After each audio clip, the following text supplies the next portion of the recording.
Kepolisian Resor Sika, Nusa Tenggara Timur, menjatuhkan sanksi tegas kepada salah satu anggotanya.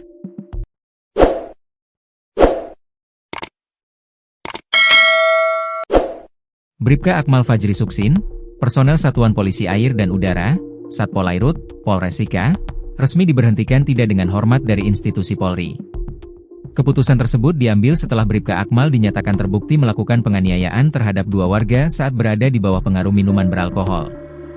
Putusan itu ditetapkan melalui Sidang Kode Etik Profesi Polri, KEP, yang digelar di Mapolres Sika pada Jumat, 19 Desember 2025. Kasih Humas Polres Sika, Ibda Leonardus Tunga, menyampaikan bahwa majelis sidang menilai tindakan yang dilakukan Bribka Akmal sebagai pelanggaran berat yang mencoreng nama baik institusi kepolisian. Perbuatannya dinilai tidak mencerminkan sikap dan perilaku sebagai anggota Polri.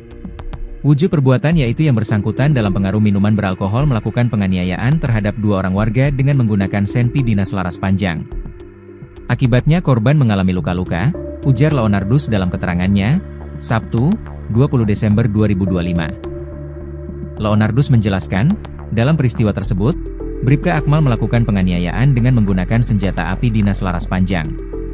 Akibat kejadian itu, dua warga mengalami luka-luka dan harus mendapatkan penanganan medis.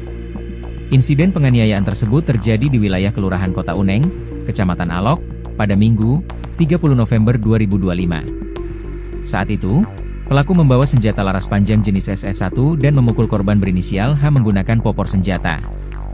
Selain menyerang korban utama, Bribka Akmal juga melakukan kekerasan terhadap saudara korban berinisial Y serta merusak pintu rumah warga.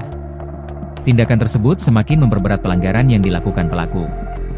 Berdasarkan putusan sidang etik dengan nomor PUT 0412/2025, Bribka Akmal dinyatakan melanggar pasal 13 ayat 1 Peraturan Pemerintah nomor 1 tahun 2003 tentang pemberhentian anggota Polri.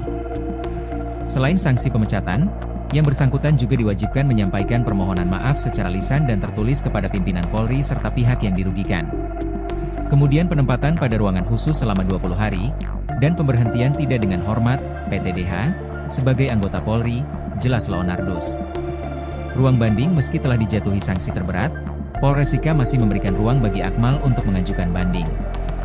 Pelaku dikonfirmasi akan menggunakan haknya tersebut untuk melawan putusan PTDH kepada pimpinan satuan tingkat atas.